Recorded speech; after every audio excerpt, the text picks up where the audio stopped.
जाळीदार मऊ लुसलुशीत घावणे कसे बनवायचे ते पाहणार आहोत। याकरिता मी या ठिकाणी रेशनचं तांदूळ घेतलेला आहे 2 कप। हे तांदूळ अगदी स्वच्छ पाण्याने 2 ते 3 वेळा धुवून घेतलेला आहे आणि त्यानंतरच त्याच्यामध्ये तांदूळ बुडेल इतपत पाणी घातलेलं आहे आणि हे तांदूळ मी रात्रभर भिजत ठेवलेला आहे किंवा तुम्ही या ठिकाणी 7 ते 8 तासासाठी सुद्धा तांदूळ भिजत ठेवू शकता। दुसऱ्या दिवशी सकाळी मी यामधील जे पाणी आहे ते थोडं पाणी काढून घेतलेलं आहे आणि मिक्सरच्या भांड्यामध्ये घालून अगदी पूर्णपणे तांदूळ वाटून घेतलेला आहे। एकदम बारीक पेस्ट बनवून घ्यायची आहे।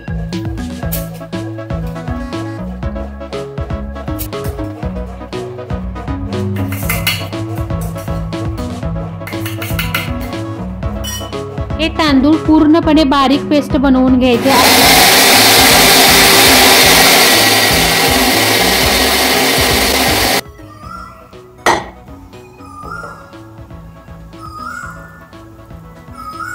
हे तांदळाच्या पिठाचं जे मिश्रण आहे हे खूपच घट्ट असतं, त्यामुळे मी या ठिकाणी त्या मिक्सरच्या भांड्यामध्ये मी थोडंसं पाणी घातलेलं आहे आणि घुसळून ते पाणी मी या पिठामध्ये मिक्स केलेलं आहे।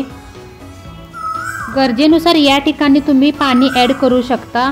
त्यानंतर मी या ठिकाणी पुन्हा एकदा अर्धा कप पाणी घातलेलं आहे, कारण की घावणासाठी जे पीठ असतं ते एकदमच पातळ स्वरूपाचं असतं, त्यामुळे या ठिकाणी तुम्ही गरजेनुसार पाणी घालू शकता।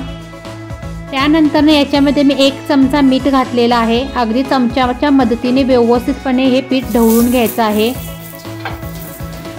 त्यानंतर घावणे घालण्यासाठी या ठिकाणी मी जो तवा वापरला आहे त्या तव्याला पूर्णपणे कांद्याच्या मदतीने तेलाची कोटिंग करून घेतलेला आहे आणि त्यानंतरच या ठिकाणी मी एका वाटीच्या मदतीने घावणे अगदी हलवारपणे घालून घेतलेले आहेत।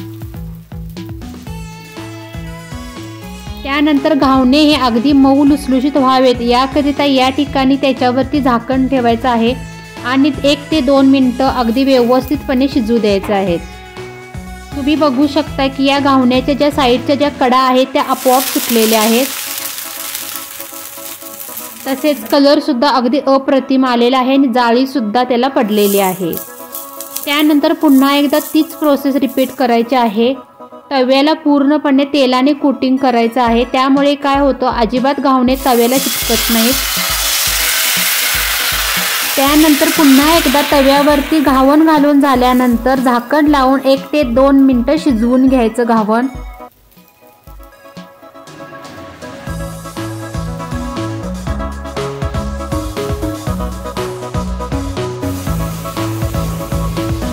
अशा प्रकारचे पुढचे जे सर्व घावणे आपल्याला जे घालायचे आहेत ते या पद्धतीने या प्रोसेसने पुन्हा रिपीट करायचं आहे आणि त्यानंतर हे घावणे आपल्याला दोन्ही बाजूने व्यवस्थितपणे शेकून घ्यायचं आहे। तर तयार झालेत बघा मऊ लुसलुशीत आणि जाळीदार घावणे खाण्यासाठी। चला तर मग घावण बरोबर एन्जॉय करा।